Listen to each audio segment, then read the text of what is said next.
on BBC Radio 5 Sports Extra. It's round 5 of the 2024 Formula One World Championship, and it's a return for the first time in 5 years for the Chinese Grand Prix. About an hour outside of the city, the sport is back at the Shanghai International Circuit. It's also the first of 6 sprint events this year, so a slightly rejigged format, which means we've had the one and only free practice session, and we are just about to get the green light for sprint qualifying. Alongside myself, Harry Benjamin, guiding you through all the coverage is former F1 mechanic Mark Priestley and BBC F1 correspondent Andrew Benson. Mark, so it is just the one free practice session that we've had before all of our 20 drivers are now thrown in to fast flying laps to set the grid ahead of the sprint race tomorrow. It's not a lot of time to get to grips with a track that hasn't been raced on in many years. Yeah, absolutely. You know, this is a real challenge for the teams and for the drivers. They've effectively got to do the work of 2 practice sessions on a Friday, 1 on a Saturday from a normal weekend, and compress that all into 1 hour that they had earlier on today. That means they have to really shorten the programme. It's 3 or 4 runs where they have to try and explore how different tyres work on this surface, understand the grip levels. That grip level, by the way, will be changing rapidly as the weekend goes on, as the circuit evolves, having not been used, and the rubber now starts to go down, building the grip. What are the bumps like? 5 years ago was the last time we came to this circuit. Have the bumps changed since we were last here? New generation of cars which are more susceptible to sort of noticing and being affected by those bumps. So a lot of unknowns, plus the weather looks a little bit potentially changeable. So from us, from our point of view, from a fan's perspective, this could be quite exciting. Yeah, there is a 60% chance of rain. So could that come or could it not? That's really the only 2 questions. Andrew, slight change to the sprint format for this year. Could you talk us through the rest of the format for the weekend? Yes, so last year this would have been qualifying for the Grand Prix, but this year it's qualifying for the sprint, and then Saturday morning it will be the sprint itself before the Grand Prix qualifying in the afternoon, followed by the Grand Prix on Sunday as usual. So they've removed the idea of separating the sprint out in the middle day, which everyone thought was a bit weird, and made it a sort of more consecutive narrative, if you like. So there we are.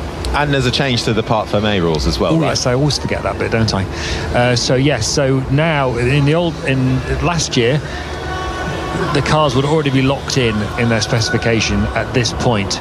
Now they go through sprint qualifying and the sprint with locked in car specs. Then they can change them again after the sprint tomorrow morning before Grand Prix qualifying if they want to. Thank you very much. Yeah, so it's a slight rejig, but this is the first of the sprint races that we will have this year. It's actually back-to-back sprints, because the next race in a couple of weeks' time is in Miami, and that will also host a sprint. Austria too, along with Belgium later in the year. Austin in Texas, Sao Paulo and Qatar will be the hosts for this year's 6 sprint races. But after 4 races this season, let's bring you up to speed with how the standings look. In the Drivers' Championship, with 3 wins to his name, it's Max Verstappen who leads, 77 points to his name, 13 points ahead of his teammate Sergio Perez. And it's Charles Leclerc in the Ferrari, Carlos Sainz his teammate, and then Lando Norris in the McLaren round out the top 5. Over in the Constructors' Championship, it's Red Bull who lead the way, 141 points, 21 ahead of Ferrari. Then it's McLaren, Mercedes and Aston Martin the top 5. Heading up the battle in the second half of the field, it's RB, then Haas, Williams, Sauber and Alpine the top 10, and that is how the Constructors' Championship looks. So it's tight out there. So something like a sprint weekend, Mark, points are awarded to the top 8. There's a lot of talk, and we've spoken a lot about it in practice, and you can see it in the Checkered Flag podcast as well, about, you know, how much meaning does this give to anybody, a sprint race. But there are points up for grabs, and that could count for something, especially with those teams locked in that sort of middle battle where points are a rare occasion. Yeah, that's all true. The problem with it is that there are points only awarded for the top 8, and that means that those top 8 positions are almost certainly, or at least highly likely, to be taken up by the top 3 or 4 teams, aren't they? So it's a shame, I think, that we don't give points further down the field to give opportunity for those midfield teams where they really will make a difference and can catapult somebody from lower midfield to right at the fringes of the top order. So look, I think there's enough in this sprint format to keep people interested. I know it's controversial, I know not everybody enjoys it, but look, there's a competitive element now to this session and the next one that will happen tomorrow morning, whereas if it was just a practice session, it's great for the teams to be figuring out and optimising their cars, but from a fan's perspective, there's no competitive element to that. So I think we've got to take some positives from it. We can continue to play around with and evaluate and experiment even with different formats. I'd love to see them go even more extreme in some of the sort of trials of this, even as far as reverse grids, and I'd love to know what people think of that. But look, this is the point of this is we're trying a new format to see how it affects and changes the way the weekend plays out. I'd love to know how people think this one goes. Yeah, well, let us know throughout the course of this. Hashtag BBC F1 for all your thoughts, queries and comments. We love to hear them. But SQ1 then underway, a 12-minute session already counting down to 11 minutes and 10 seconds remain as cars peel out into the pit lane. Lewis Hamilton just coming to a slow as he awaits the cars in front of him to head out on track. And the track, well, 16 turns, 7 to the left, 9 to the right, just over 5.4 kilometres, 3.3 miles with an incredibly long 1.4 kilometre back straight. Turns 1 and 2 as well, where you're almost going in a complete 360 degree turn. You turn back on yourself. There's undulations, there's bumps, as you said, Mark. They've tried to iron a couple of those out in the build-up to this weekend. A track built on an area of marshland, so it is subject to moving around over the course of the years, considering we haven't been here in such a long time, since 2019. There was certainly a lot of work to be done in the build-up to this weekend. But the first part of qualifying underway then, and it is the same as it would be in a normal Grand Prix qualifying, where the bottom 5 will be eliminated come the end of the next 10 minutes now or so remaining. So it really is a fight to get yourself up and out from those bottom 5 positions and straight out on track. Well, Piastri, Ocon, Albon, Bottas and the home hero Zhou Guanyu in his first what will be his first Grand Prix in his home land, and who will become, already was, the first Chinese driver to start a race in Formula 1, and he will now become the first Chinese driver to race at the Chinese Formula 1 Grand Prix. And what does it, do you think, Mark, for a home driver? It gives a proper boost. I mean, we're hearing a sellout grandstand on Sunday. There's a Zhou Guanyu grandstand on the home start-finish straight that's sold out in apparently less than 5 minutes. Yeah, it's going to be huge for a home driver. I think, unfortunately for him, having been in Formula 1 now for 3 seasons, this is the first time we've actually had this race back on the calendar since the COVID time. So this is a good opportunity for him. I can tell you from just his Piastri's radio. Light drops of rain. Understood. Some light drops of rain from Oscar Piastri. We said there's a 60% chance of rain. It has clouded over. Grey skies cover this Shanghai circuit. So it's going to be important then, Mark, to get your lap in while it's relatively dry in case this rain intensifies. Yeah, that's going to prompt everybody to get out those garages, get out there, see what they can get in terms of a banker lap. Absolutely. Just to quickly go back to the Zhou thing and the home driver and the home support. I can tell you from being in a British team at McLaren, working at the British Grand Prix, the support for your team, even for the people inside that team, has a massive impact on how you feel, how proud you feel, how you want to deliver that little extra tenth of performance over the course of the Grand Prix weekend. It matters to people. It makes a big difference. So I can only imagine from a driver that's tenfold. You know, that's even more amplified. And for Zhou, a circuit and a track and a nation that has not had anything in the way of Grand Prix drivers to support over the years, this will be huge for him. He's got to put in a good performance. This is the sound of Zhou Guanyu into that Sauber, making his way down the back straight now. The driver who moved to Sheffield at the age of 12 to continue pursuing his racing career in Europe, and then making his way up through the ranks of Formula Renault, Formula 3, Formula 2, before ultimately reaching Formula 1. In fact, he was here at the first ever Grand Prix. Let me know if anyone's going off. Spitting more. That was Russell on the radio. Let me know if anyone is going off. It's spitting a bit more, referring to the rain as Zhou comes across the line and sets the benchmark time, a 1:37.936. Only 3 lap times out there at the moment. Hamilton currently fastest of anybody in the middle sector. But is this rain going to intensify in the next 7 minutes? Well, interestingly, every driver on the medium tyres. Now, typically what you do is you set a banker lap on the medium tyres and probably go to soft tyre to put in your really fast lap towards the end of this this session. What's happening here is we've got the threat of rain, so we may not get faster laps towards the end of the session, but also we've got this really high degradation, which is a real challenge for that soft tyre to keep it alive. We've got graining happening over longer stints, but in the short term, degradation between the start of the lap and the end of the lap. So it may well be the soft tyre actually isn't the quickest one over some of these qualifying sessions. I'm sure we'll see it as the sessions roll out, but everybody now on the medium, I wonder if some of them might prefer to give a bit of a gamble on the soft before the rain comes. Leclerc across the line goes fastest on that medium, a 1:36.8. Piastri next across the line, second fastest, 3/10 down.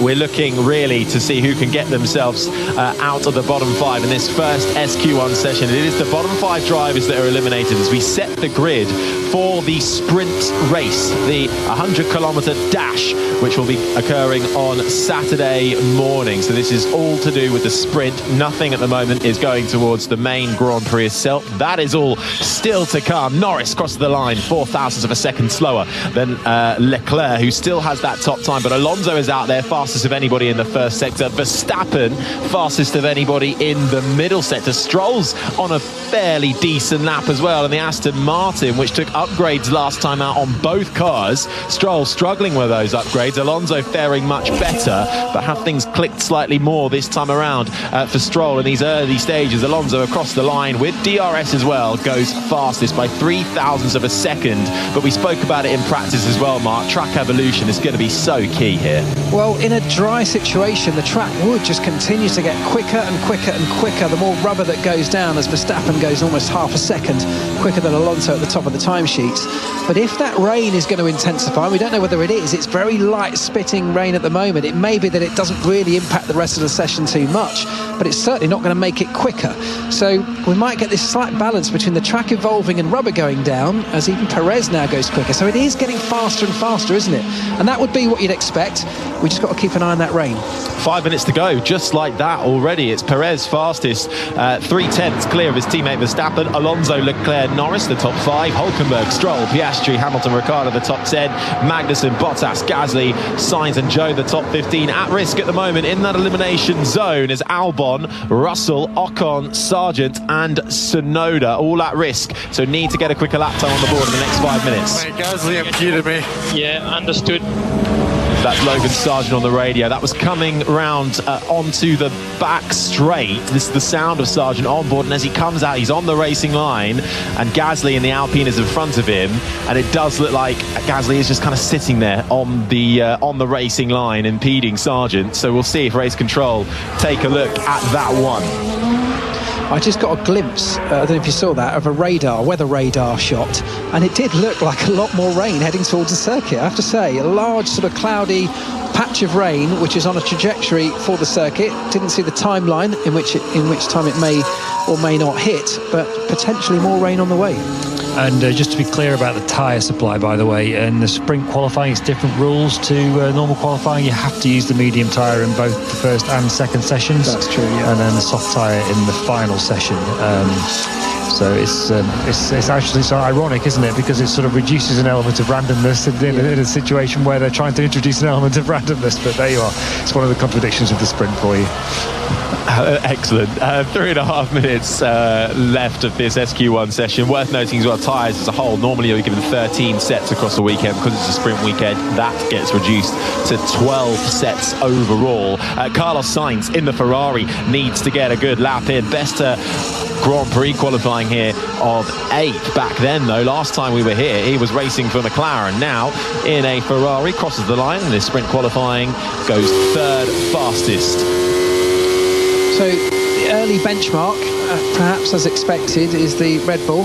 It's currently Perez faster than Verstappen, but the two Red Bulls some way clear of everybody else right now.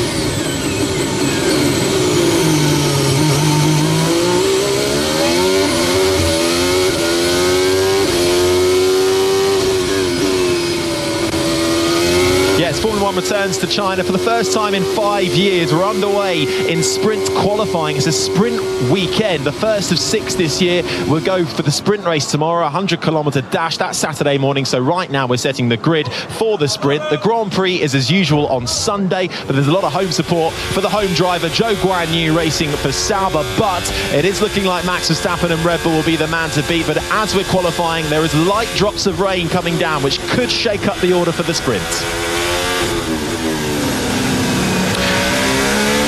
Just a little interlude there with 5 Live. Thank you for bearing with us on that one. Back to the track action with 1 minute and 50 seconds remaining on this SQ1 session as we set the grid for Saturday's sprint. And we're looking at the bottom 5 drivers who are at risk of elimination. As it currently stands, it's Albon in the Williams, Russell in the Mercedes on an out lap at the moment, Ocon in the Alpine, Sargent in the Williams, and Tsunoda in the RB, who all need to better their lap times. On the bubble, Zhou Guanyu, the home hero for Sauber, and Gasly in the other Alpine as well. They should all get enough time for one final lap. Everybody out there, as is mandatory in sprint qualifying, on the medium compound tyre in this SQ1 session. Albon embarking on his final fly now as he comes into the braking zone for turn 6 through the right-hander and then starts to head slightly uphill before you get into those long, almost S-like corners. The left-hander of 7 immediately followed by the right-hander of 8.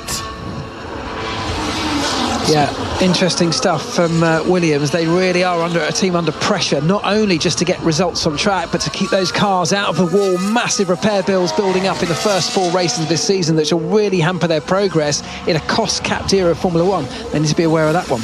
Last time we were qualifying in any sense in China was back in 2019. Then Alex Albon was in a Toro Rosso, actually couldn't take part in qualifying because of a huge shunt. We talk about repair bills. He had a huge shunt on the main straight, which meant he had to start from the pit lane. But it was a fantastic drive that year from pit lane to P10 and scoring a crucial point before his promotion to Red Bull later on. But now scrambling to get himself out of the bottom 5. Alex Albon currently 17th fastest, personal best in sector 1 and 2. Russell's going well too. I'm not sure Albon is currently doing enough to get across the line. He doesn't. He's improved his lap time, but he stays 17th. Out goes Albon in this SQ1 session. Russell is also a man under pressure. The big name currently down in the bottom 5 in his Mercedes. He's up though in the first 2 sectors, but not by much though. His personal best, but Gasly crosses the line. That's the benchmark for Russell right now, and he's down on Gasly, who stays 15th.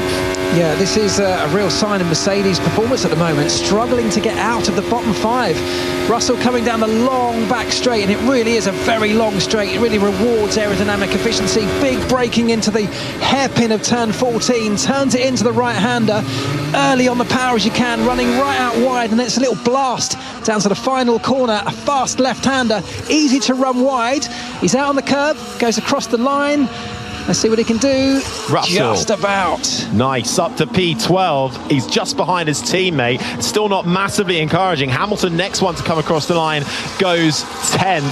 Gasly is knocked out along with Albon. Tsunoda down in 19th, can't improve his lap either. Sargent, 20th and last.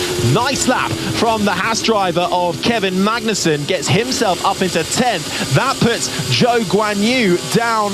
He's on the bubble actually in 15th, but I think he should be okay because Ocon is not finding any time on his last attempt. No, so Zhou Guanyu and the Sauber should get through into SQ2. He's aborted his lap time anyway, as you say, backed right off, but he's done just about enough to squeeze through into the next part of the sprint qualifying. Right, checkered flag is out then, and at the end of the first part of SQ1, as here's Leclerc on the radio. Fire in turn 5, like this morning, basically. Copy that. That's Leclerc referring to what we also saw in practice, although it was on the inside on the grass at turn 7. Fire on the grass on the inside of turn 5. It's orange flames that are erupting. It singed the grass. We saw it earlier as well in practice in turn 7. That brought out the red flag. As we're at the end of this session, everybody will be coming in anyway. But that is worrying signs, Mark, to see it in two sessions in a row in different areas of the track. And I'm still struggling to explain it to myself, because it doesn't feel like it's hot enough that it's just combusted due to ambient temperatures or extreme sunlight. We certainly haven't got that. We're under cloud cover. Is it something that's been thrown onto the circuit? I haven't seen. It's not even in areas where there are massive amounts of fans. It's not like a flare has been thrown down. So I don't know the answer to that. It's an interesting one and a strange one. Back to the on-track action. One little point of note is that Daniel Ricciardo goes through in P14 for the first time in a while, out-qualifying his teammate Tsunoda, who doesn't make it through and is eliminated. In fact, there he is. Frustration from the lips of Yuki Tsunoda. Crashes out of the session in P19, not qualifying, but Daniel Ricciardo a little moment to smile about, perhaps sailing through into SQ2. And another interesting point of note is that Alpine brought a new floor development to this race, but it's only on one car. It's on Esteban Ocon, and yet Pierre Gasly, his teammate, has out-qualified him for the first time this year. So well, we don't know what's happened, but on the face of it, that's not such a great thing for their floor. Yeah, sorry, man. I gave you everything I had. That was Sargent there, and everything he had was unfortunately only enough for 20th and last in what was a scrappy last lap as well. Cut the corner and then right on the exit of the final corner, running wide over the red and white rumble strips and kicking up a bit of dust. Speaking of Alpine as well, Gasly was infuriated at the end of practice. We are through Q2, Joe. Yes, guys, come on. Joe Guan Yu on the radio there. He is indeed through. But out in 16th will be Gasly, who had an installation issue with the ERS in practice, and that really infuriated him. Said to the team, I haven't learned anything, but I think takes some a small crumb of comfort from qualifying in front of his teammate for the sprint. So out goes Gasly in 16th, ahead of his teammate Ocon in 17th. Albon down in 18th. Tsunoda really unhappy with 19th. His worst start to the all season, and what has been a brilliant start to 2024 for the young Japanese driver. And Logan Sargent, the American, in his second season with Williams, under pressure, 20th and last for the sprint race tomorrow, as we will have a delayed start for SQ2 due to that fire on the grass on the inside of turn 5. And a number of drivers, Sainz, Stroll, Tsunoda, Russell and Hamilton, now under investigation by the FIA for failing to follow the race steward's instructions, and that's with regard to a minimum delta time going around the circuit. This is a circuit which potentially could prove difficult, particularly in the early parts of qualifying when everyone's on track together. Teams trying to find a gap, create a gap, bunch each other up, and we've already seen it with one driver hampering another.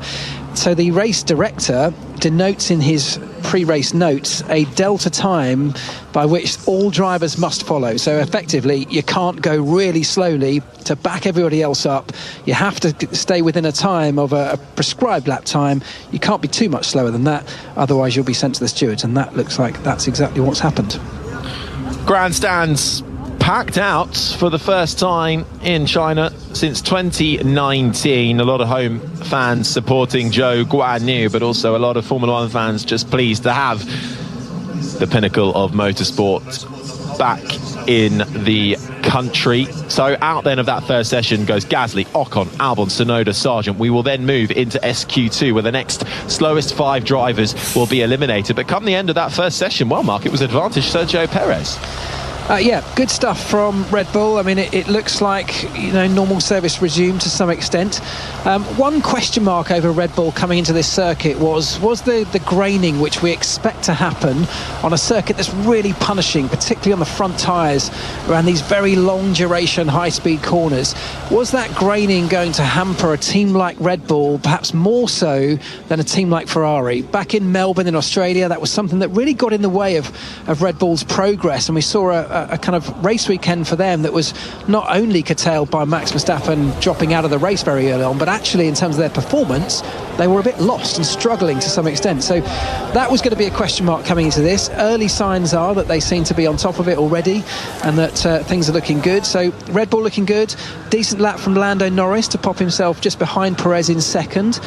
Ferrari at the moment a little bit further back than we might have expected. I was expecting them to perhaps be the closest challenger, but it may well be that it's in the latter stages of the weekend, particularly in a sprint, which is not a really long race, 100 kilometres as you say. Maybe there's opportunity for them if they can stick this right close to the front come the end of this session.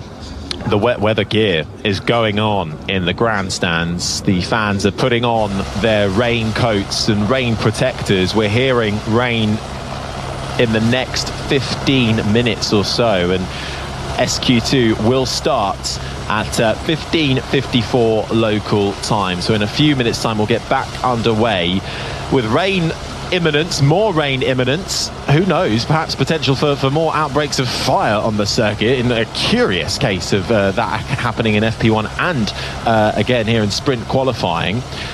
This is turning into a very intriguing session, Andrew. Well, if it rains it might at least put the fire out, Harry. So I saw some suggestions on one of the specialist websites that they don't know what caused the fire, it seems, but the speculation or suggestion within Formula One has been that it was caused by a spark from one of the cars. So the titanium underfloors and they spark through corners and so on. But that doesn't really make any sense to me. It's not a particularly dry environment in Shanghai, and there are sparks at every race and there's grass at every race. So why would it catch fire here this weekend and it not catch fire anywhere else? Unless there's something on the grass like paint or bitumen that's been painted onto the circuit. I wonder if there's some sort of material or... That's a good point. I wonder if the bitumen that they've surfaced the track with, which is quite a long time ago now, a year ago so they did it, maybe that's some of the residue of that's on the grass. It's a good point. Cars queuing up then at the end of the pit lane, nearly a bit of a coming together between one of the Haas's and the Mercedes. It's a proper traffic jam as they're all awaiting the green light to come on at the end of the pit lane, which will still be a couple of minutes time. So trying to get track advantage and get themselves some clear bits of track, because we did see actually trying to get a dry lap in is what they're trying to do. That's a very good point too, dry lap. But even in practice we saw trying to find yourself even a bit of clear space in that last quarter of the lap in that final sector in the final corner. Really tricky. Nightmare. Well, especially when you've got all 20 cars on track. That'll be alleviated a small amount, having lost 5 for this SQ2 session, but it's still going to be a problem because the run down to the final corner, you can afford to go slowly and then just pick up your pace going into that final corner, which throws you onto the start-finish straight. But to do that, of course, people want the space, they want the gap on track. So that section before the final corner is where you figure that out. It's where you slow down, you manage the gap in front and get your preparation right for the lap ahead. So it is tricky, and it's going to be a continual issue. It will get less and less as the sessions go on and fewer cars are involved, but I'm sure we'll see it again in the qualifying for the main race tomorrow. And we believe the rain will hit us at the end of the time lap. So that was Leclerc's engineer on the radio. Rain will hit us, they believe, at the end of the timed lap. I would presume that means they'll get one lap before the rain comes. So that's their prediction. Yeah, that's pressure, isn't it? You get one opportunity. Well, this is the one-shot qualifying we asked for, right? Well, you'll get an outlap, effectively, if that's true. You'll get an outlap to prepare and warm up your tyres, get the brakes and everything up to temperature, and then one opportunity at a flying lap on these medium tyres on a very busy circuit when everyone's trying to do the same thing before, if that's correct, the circuit and the grip levels deteriorate. And at that point, if anyone sets a lap on the medium tyres, there is no point in going on to the intermediates because you're never going to regenerate the same kind of lap time. This is it. It's going to be a one-hit wonder, isn't it? You can hear the cheers of the fans in the background, desperate to get these cars back out on track. And absolutely right, Leclerc, who coming into this weekend saying his teammate's just been doing a bit of a better job than him recently. There is some light sprinkling around, but nothing serious for about another 5 to 10 minutes. Magnussen's engineer on the radio being given their own weather update. This next part of qualifying SQ2 is 10 minutes long once we get the green light, which should be imminent in the next 10 seconds.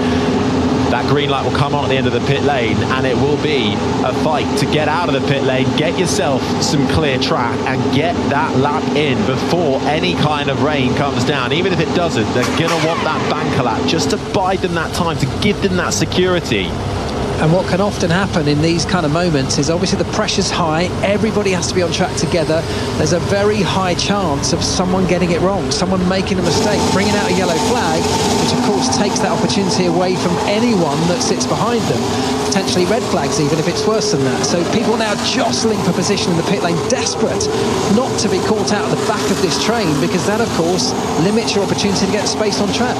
Certainly does. And Zhou Guanyu and Kevin Magnussen trying to merge onto the track like they're merging onto a busy motorway, and nobody wanting to give them an It's like the slowest race I've ever seen.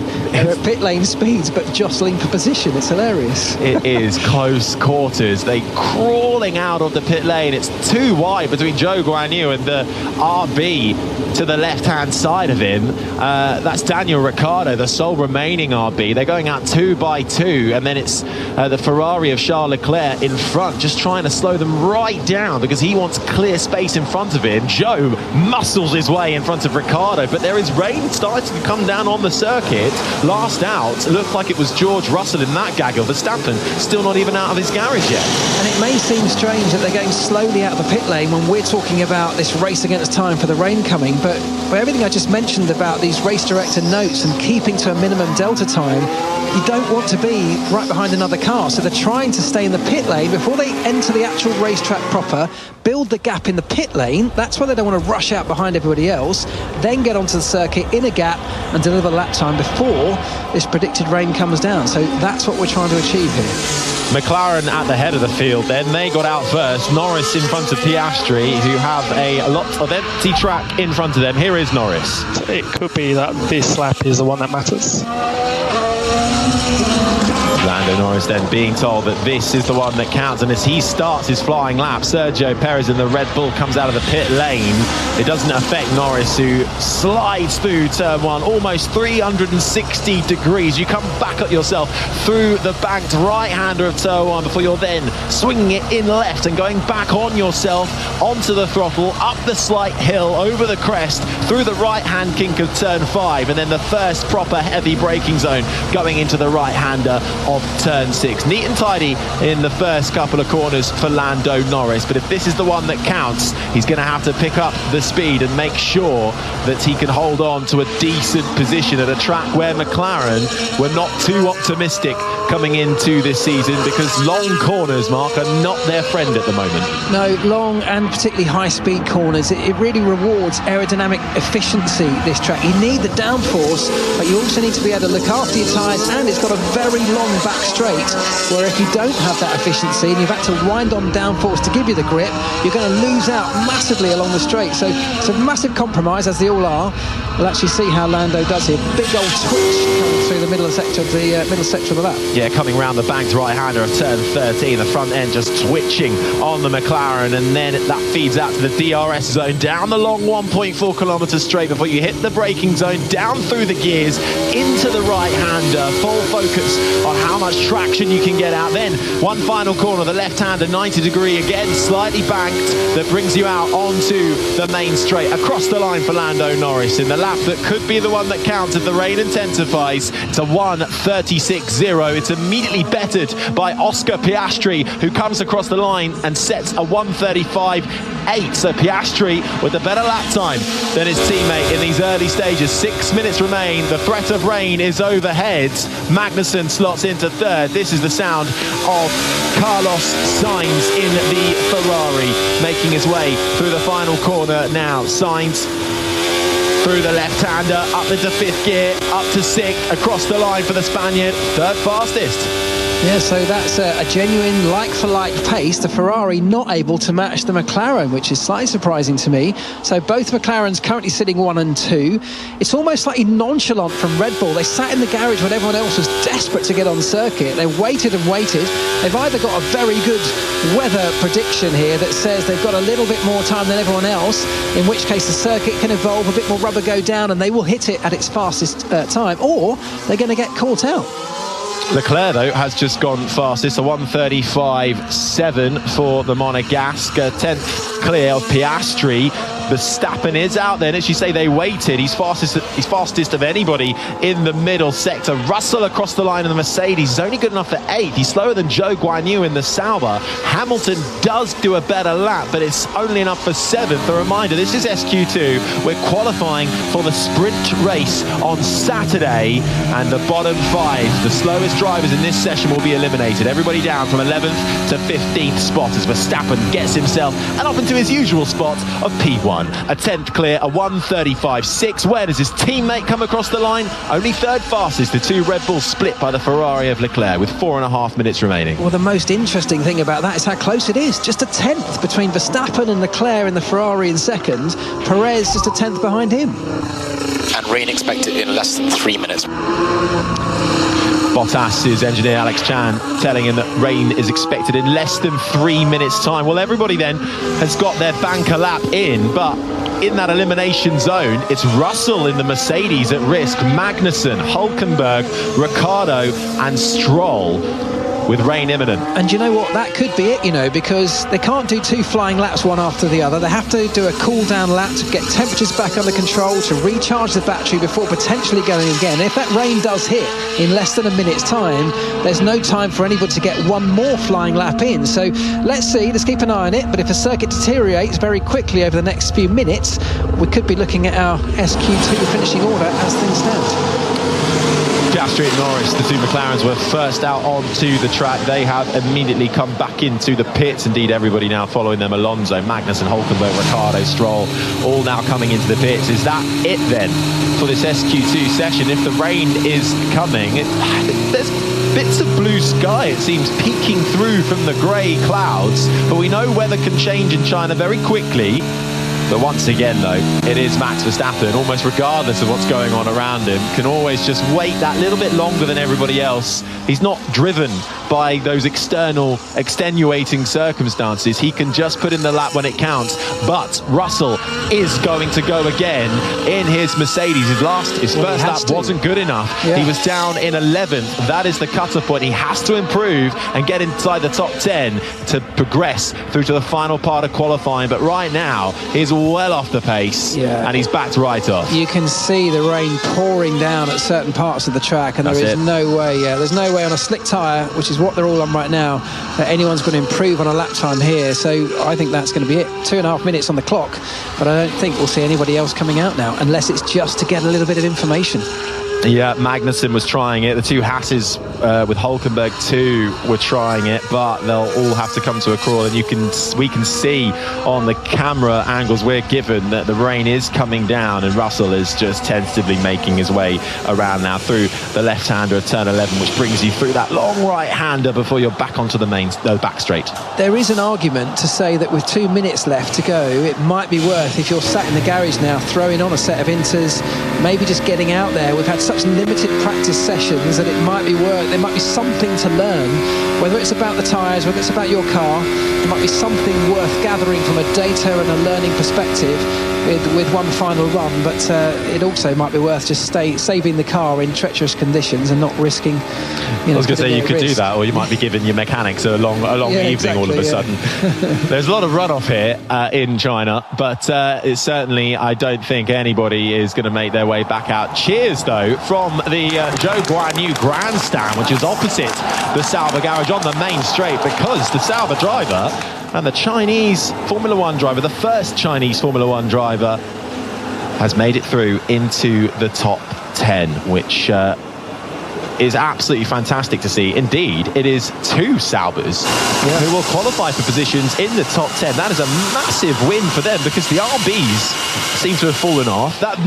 No cars are going to go out now, so 50 seconds still on the clock. Out in SQ2, George Russell in the Mercedes 11th. The 2 Hasses, Magnussen and Hülkenberg behind. Daniel Ricciardo in the RB 14th, and Lance Stroll in the Aston Martin 15th. So it's all the usual suspects then in that top 10, with the exception of no Russell. and 2 Saubers with Zhou and Bottas. Well, and you mentioned, at the top of the hour that there are points, of course, available in the sprint race tomorrow morning, and they're valuable points for a team like Sauber. That could be worth a huge amount. And crucially, for Sauber, there are no pit stops in a sprint race. That's true, yeah. And they have been having severe issues with their pit stops in the first few races, having implemented some new infrastructure around that. They still don't expect a permanent fix to their issues until Imola to kickstart the European season. And Bottas in Japan believes he firmly missed out on a top 10 spot and getting a crucial point in that Grand Prix last time out due to, unfortunately, the pit stops. He was in a massive battle in that mid-pack with the likes of Yuki Tsunoda and Kevin Magnussen. Bottas was ahead as they came into the pits. Where was he once they came out? Behind. Who was he racing with? Tsunoda. They had equal pace. Tsunoda scored the final point. Bottas believes that could have been his, but he might well get the chance to fight for it come the sprint race tomorrow. Top 8 get points in that, remember. Less points on offer for that. Here's Hamilton. Split. Okay, copy. And that was Hamilton just confirming that it is indeed wet, having gone off, ran deep into turn 11 before rejoining with no harm done to his Mercedes. But I mean, again, it's troublesome times for Mercedes, isn't it? Mark Russell missing out, Hamilton only 9th at the end of SQ2. Yeah, I'm hesitant to be shocked about it anymore. Yeah. Unfortunately, it is an issue that they are facing right now, and there's no quick solution to this. This is inherently built into their car. They've got problems, and there's a lack of understanding about where those problems have come from or what they need to do to fix them. That's perhaps the biggest problem of all. They've been chasing their tails for a number of years now. They went on a very different design path for this year in the hope that they could sort of follow suit with what's now become a more traditional pathway in terms of design development. But they're so far behind everybody else who's been working on that same pathway for a couple of years that I guess they've got all the learning challenges that everybody else faced a couple of years ago when they first introduced them. Through then to fight for those top 10 positions, and what will be, if the rain continues, very, very different conditions to what the drivers have experienced so far this weekend. Will be the 2 Red Bulls, Verstappen and Perez, the 2 Ferraris, Leclerc and Sainz, the 2 McLarens, Norris and Piastri, the 1 remaining Mercedes of Lewis Hamilton, the 1 remaining Aston Martin of Fernando Alonso, and the 2 Saubers, Valtteri Bottas and Zhou Guanyu. Sauber were the only team who never reached this part of qualifying in the sprint last year. So they put in the lap when it counted in these changeable conditions. There is some inherent pace within that Sauber, and crucially, they'll be hoping to convert that into decent positions and a shot at finding some points come Saturday's sprint race. So I asked a little while ago, I asked the FIA why the grass was catching fire, and I've got an answer. Seems like a fair question. Yeah, they say after a first review of the video footage, it seems like it's sparks coming from cars igniting the fire in a grass runoff area, like we said. Still doesn't explain why that would happen in China and not anywhere else. But there we are. So maybe we'll ask another question and see what we can get an answer to that one too. We'll let you ask that question, Andrew.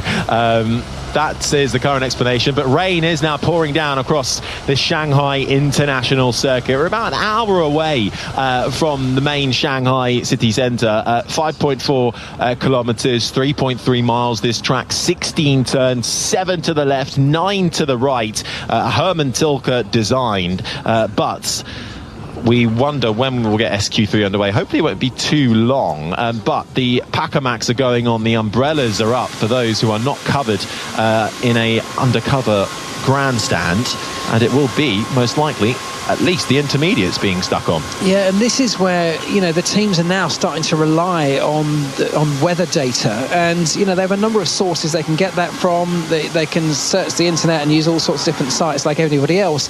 They get a prescribed feed from Formula One themselves, which everybody has access to. It's a radar system, very accurate, very clever. It talks about the next few minutes and the trajectory of any weather impact coming in, the wind speeds, all of those kind of things. But teams also, at certain circuits, will send their own weather reconnaissance teams out into the sort of hillsides around the racetrack with satellite and radar equipment themselves, trying to gain an advantage through technology in terms of predicting that weather more accurately than other teams might be able to do. So these are the moments when that can really start to pay dividends. And I've been there before with my team at McLaren, where that has really helped us in the past, where we've had a guy in a truck out in the middle of the hills somewhere, and he phones back in to say, look, there is a weather system coming our way. We think 30 seconds from now even it's going to have its biggest impact. Those are the kind of details that they're looking at and relying on to make the decisions on which tyres to go out on, you know, what time to make their run, and the number of runs during this session. They're all crucial factors that can really dictate the way the session plays out for them. Couple of minutes to go until we get SQ3 underway. This is sprint qualifying. It is the first of 6 sprint events across the 2024 Formula One season, with a slightly rejigged format. Sprint qualifying happening now as we set the grid, and now getting into that top 10 shootout. You can hear the sprint race, the 100-kilometer dash, no pit stops in that race, top 8 given points. That'll get going Saturday morning. It's an early start on 5 Sports Extra. We're on air from 5 to 4 in the morning, lights out from 4 o'clock, and you can hear the sprint race in full on 5 Sports Extra. Then on Saturday afternoon we go qualifying once again, but for the Grand Prix that will set the grid for Sunday's race. So as usual, and that's an earlier one, but not quite as early, 7:55, so you can make a cup of tea in time for that one, with lights out for qualifying 8 a.m. on 5 Sports Extra. But we are just moments away from getting going again in now a rainy Shanghai, with the rain coming down. Intermediate tyres, Mark, fitted to all the cars that are currently just sitting, waiting patiently at the end of the pit lane for the green light to go. Yeah, there are big decisions to be made here, because this is the first time anyone's run on these intermediate tyres on this circuit, and particularly, of course, in these conditions. So that's the first thing. How does your car respond to those new tyres? And the second thing is this going to be the worst of the conditions or the best of the conditions? The circuit now completely wet, covered in rain everywhere. Here's Lando Norris, let's hear from him. And the rain is expected to continue at this intensity. Well, there might be our answer. So also, it's only 8 minutes long, this session, Mark. So really they just have to stick the inters on and get on with it. Well, they do, yeah, absolutely. But what you're going to get in an 8-minute session is probably 2 runs maximum. You're going to get an out lap, a flying lap, a cool down lap, and then potentially go again. And so the timing of that could be absolutely crucial, because, you know, as I say, it could get worse or it could get better, and that will massively impact the lap time that anyone's able to generate. So everybody getting out now to figure the answers to those questions out. A little race and a battle to get your track position once again. And here we go, we'll get the answer in just over 7.5 minutes time. Nearly every single fan in the grandstand on the main straight has their phone out, waiting to snap a video or a photo of their home hero, the home driver Zhou Guanyu, who will get a top 10 start in the sprint race tomorrow. Will become the first Chinese driver to start a Formula One race in his home country, as he makes his way now through turn 1, the long right-hander. His teammate Valtteri Bottas is also in this final top 10 SQ3 session, and already off into the runoff is Lando Norris on the exit of turn 6, getting to grips with these wet conditions now. He started qualifying for the sprint in the dry conditions, and the weather has come in and closer, and coming through turn 7 almost loses the rear end as Lando Norris, and that Charles Leclerc is off, has found the wall, has found the gravel, he's kept it going and rejoined the circuit. That's coming through turns 8, the right-hander, before you then chuck it into the left of turn 9. So he's found the gravel on the exit of turn 8. We haven't seen it quite yet. We're just about to get another look at it. Oh, got on the throttle too early. Just on the exit of the corner. Buried his right foot. The wheels spun up and just pirouetted him round, and he was a passenger for the rest of it. And he did make contact with the wall. It was light contact. Let's hear from him. I think the front wing is broken, is it? We are checking.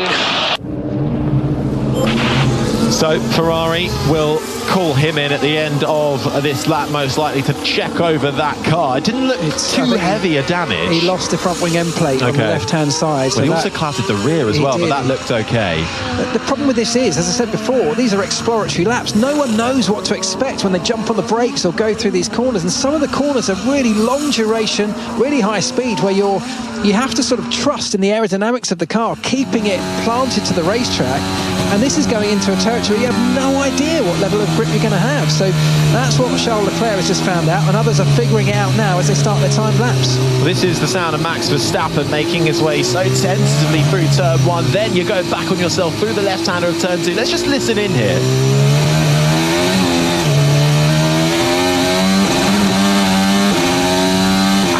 Just hear how tentative he is to be able to put the throttle down coming out of the exit of turn 2, and then he messes up the braking for turn 6. He runs deep, brakes too late, and that is lap ruin, but he carries on, manages to get it turned into the right-hander. Now through the long sweeping left-hander of turn 7. It's tricky out there, Mark. It's tricky. You could hear the wheel spin as well. Every time he touches the throttle, the rear wheel's just spinning up. The guy that's going to end up with the fastest lap time, certainly in the early part of this session, is the guy that doesn't make the mistakes. And that might be a really quite slow, comparatively slow lap time, but it's keeping it on the circuit. We've already seen Verstappen go off. We've seen Norris go off. Leclerc hit the wall. Is it too wet for Inters? It's got to be close to that, but they don't know the answers to that. Well, I mean, we're just witnessing Piastri as well, sliding through turn 12. But the only reason I asked that is I've noticed Hamilton came into the pit, so he's now come out again. He hasn't switched on to the extreme wets. I thought he might have done an outlap and then come in, but he's gone back out on the Inters again. So just to be clear about that, the extreme wet, the drivers refer to as a safety car tyre. It's not quick enough in terms of performance. They always want the Inter on because it's just a much faster tyre, unless there's loads and loads and loads of standing water. It's exactly that. It's really that about standing water. That full wet is about clearing the puddles, the standing water on circuit. We haven't got that at the moment. What we have got is low temperature, and we don't generate grip out of the intermediate tyres until you really build up the temperature. And to do that, you need to push them, and that's what they're trying to do, but just finding the limits and stepping over them. By the way, Leclerc's been in and out of the pits again. He's now on an outlap as the times start to come in, Harry. Yeah, first lap times coming in. Tentative from Piastri fastest, a 2:02.5. 4/10 clear over Verstappen. Perez goes fastest though, 2 seconds clear from Piastri. So Perez has strung a nice lap together. Alonso in the Aston Martin making his way through the final corner now, down towards the start-finish line, puts himself in 5th. So everyone's been quite tentative on these opening laps. Perez the least so, having a 2-second gap. Let's see what the two Saubers can do across the line. Zhou Guanyu 6th fastest, Valtteri Bottas up to 2nd with 2 minutes and 45 remaining. Well, this presents massive opportunity for the likes of the Saubers with such treacherous conditions.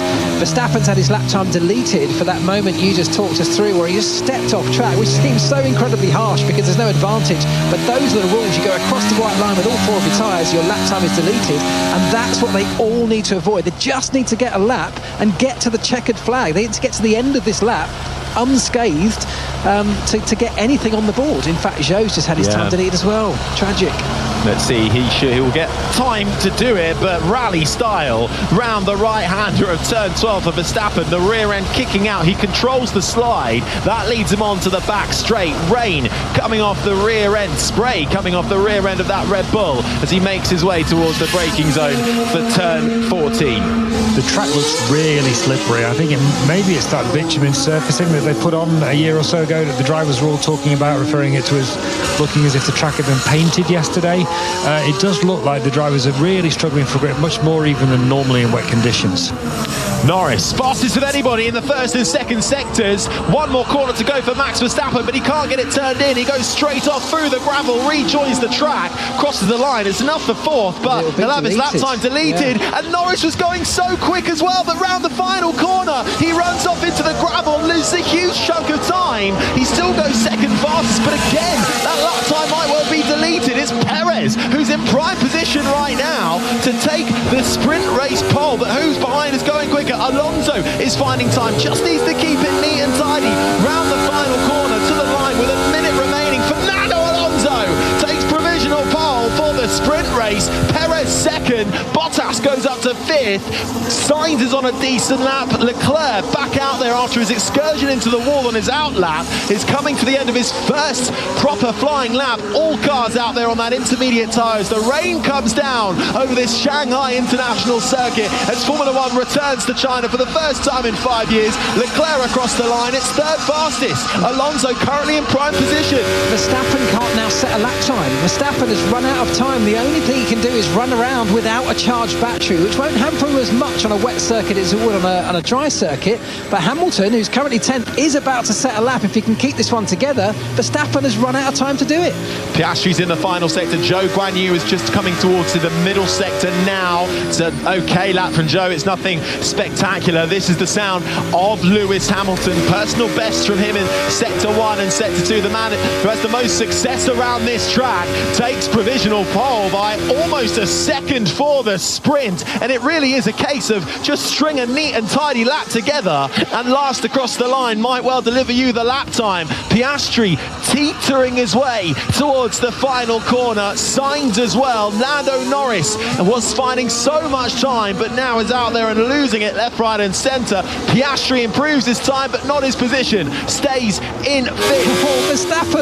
Verstappen has somehow put in a lap that puts him second without a fully charged battery, having just done a time lap. Incredible. Sainz will come across the line as well to go 4th fastest. Norris does find time, and a lot of it in that final sector. 1.3 seconds clear at the top.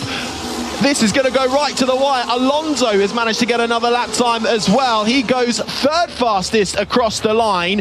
Sauber of Zhou Guanyu is making his way now to the final sector. Norris had his lap time deleted. He goes down to 9th. Alonso up into 2nd place. We'll wait to see what the two Saubers can do, but the checkered flag is out. Hamilton currently has provisional pole for the sprint race after Lando Norris had his lap time deleted. I'm not sure anyone's going to be really able to better this. Keep an eye on Charles Leclerc coming round to close his lap out now. It's a half decent lap. Is it going to move him up the order? Doesn't. Well, we'll see. Zhou Guanyu comes across the line, stays 10th. Leclerc, doesn't improve, stays down in 6th. What can Valtteri Bottas do? Doesn't improve, stays in 8th. Lewis Hamilton will start the sprint race ahead of the Chinese Grand Prix in pole position in front of Fernando Alonso in the Aston Martin.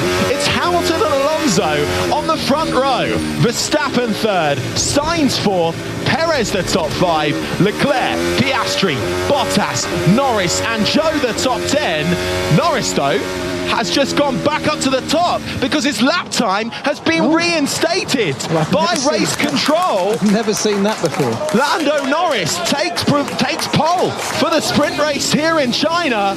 The McLaren driver gets his time back, having been deleted for track limits. It's been reinstated.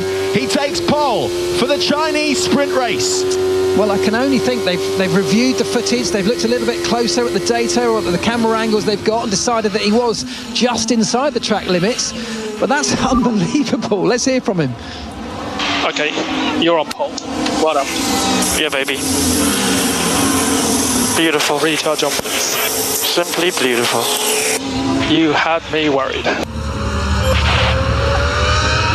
You had me worried. You had everybody worried there, Lando. Second career sprint pole for Lando Norris in the McLaren. He'll start the Chinese sprint race alongside Lewis Hamilton. It's an all-British front row. Alonso 3rd, Verstappen 4th, Sainz the top 5, Perez, Leclerc, Piastri, Bottas and Zhou the top 10. In 11th, Russell, Magnussen, Hülkenberg, Ricciardo, Stroll the top 15, Gasly, Ocon, Albon, Tsunoda and Sargent the top 20. And breathe. Oh, that suddenly got exciting, didn't it? I mean, unbelievable stuff. There was a moment just a couple of minutes ago where I thought Lewis Hamilton and Alonso would make up our front row, a combined age of about 83 between them. And it ends up being the young gun of Lando Norris that somehow gets reinstated into that pole position slot. Great stuff for him, great stuff for McLaren.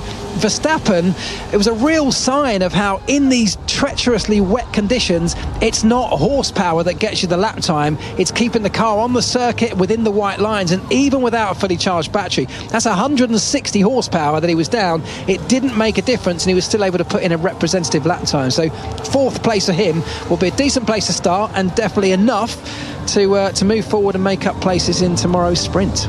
Certainly is, as Norris gets out of the car and it takes it all in with the cameras surrounding him as he makes his way to the FIA garage for the way in, and to make his way then back to the garage. Well, that is how your sprint race, the first of the season, will start. It will be Lando Norris on pole. Alongside him will be Lewis Hamilton in the Mercedes. A reminder, it's the top 8 that will score points. 8 points for the winner, all the way down to 1 point for 8th. Even for Lewis Hamilton, at a time, Mark, when Mercedes are really struggling. I mean, this is his best start in any Grand Prix this year, in any race this year. He'll have a clear view in front of him. Even just a confidence boost, does that give you? Oh, 100%. And for the whole team, you know. And look, it's maybe no surprise that until a few moments ago it was Hamilton and Alonso, the 2 most experienced guys on this grid, in those really difficult conditions, who managed to make it work and keep it on the circuit and deliver something when everyone else was sliding off and falling apart. So experience still playing a major role in Formula 1 driver performance, and that's why we're going to see Fernando Alonso on the grid until he's 45 years old. We're going to see Lewis Hamilton moving to a fresh team at the age of 40 in his Ferrari move at the end of this season. There is still life in the 2 old dogs yet. Hamilton, that is his best ever performance in a sprint qualifying, as he waves to the fans in the main grandstand, who wave back with a huge cheer of emotion as well. Alonso P3, he's never started a sprint in the top 5 last season, and we are going to hear from our sprint pole sitter Lando Norris, who's talking to Alex Brundle. Lando, 3 sessions, 3 seasons out there, a fantastic lap. Give us a feel for what the conditions were like in that SQ3. It looked wild out there. It was. I'm extremely happy, first of all, so big thanks to the whole team. It was tricky. You're always nervous going into a session like this, especially before quali, when you almost know it's going to rain. And I was quite happy with how it was in the dry. You know, I think we've had good pace all weekend so far, so I got a bit nervous, but the conditions where you just got to risk a lot, you got to push, build tire temperature and so forth. But I was quick. I just kept catching the Ferrari, so I had to keep backing off. So I didn't do the first 2 laps well at all, and I got a good final one, a good enough one for pole. So I'm happy. Sad it's not for a proper qualifying, but good enough. So a situation where you have to keep on pushing, otherwise you'll lose all the tyre temperature. It's really go for it or nothing in a Q3 like that. You have to, you know, you only have 3 laps. The first 2 I aborted on both, so I was like, the last lap was all or nothing. But it was getting wetter and wetter, so actually the conditions of the final 2 laps were a lot worse than the second lap at least. So I was a little bit nervous that I made a few mistakes, started to aquaplane quite a bit. But it's good fun, you know, it gets your heart going, and to end up on top is exactly what we wanted. So nice surprise and a good position for tomorrow. So you've had 1 practice session and then 1 dry and 1 dry-ish qualifying session. Do you have any idea what you're going to have underneath you for a sprint race distance tomorrow? Not a clue, but we did some of our homework this morning. You know, we did some consecutive laps to try and understand, but depends what the weather is. You know, there's still a chance of rain tomorrow. So if it's like this, then I think the chances are relatively decent. But the race is still very different to qualifying, you know, so I'm sure everyone's going to catch up a bit tomorrow. But the pace is good, whether it's wet or dry. And I think we're in a good position. So a bit of a surprise, like I said, but I'm very happy. The team done a good job. The car's feeling good. And so am I. And it's paying off. That's not a bad spot to start. Great job. Cheers, and have a good race tomorrow. Cheers, mate. Thank you. Your pole sitter for the first sprint race of the season in China, Lando Norris, will start from pole. Alongside him will be the Mercedes of Lewis Hamilton after that chaotic, wet weather-filled final parts of qualifying. That is how it looks. do join us for the first sprint race of the season. You can hear that on 5 Sports Extra tomorrow, Saturday. We're on air. It's an early one from 5 to 4 in the morning. Lights out from 4 a.m. We'll also be joined by McLaren Formula E driver Sam Bird, but it will be Lando Norris who has prime position for that one. My thanks to BBC F1 correspondent Andrew Benson, to Mark Priestley alongside myself, Harry Benjamin. This has been an IMG production for BBC Radio 5 Live.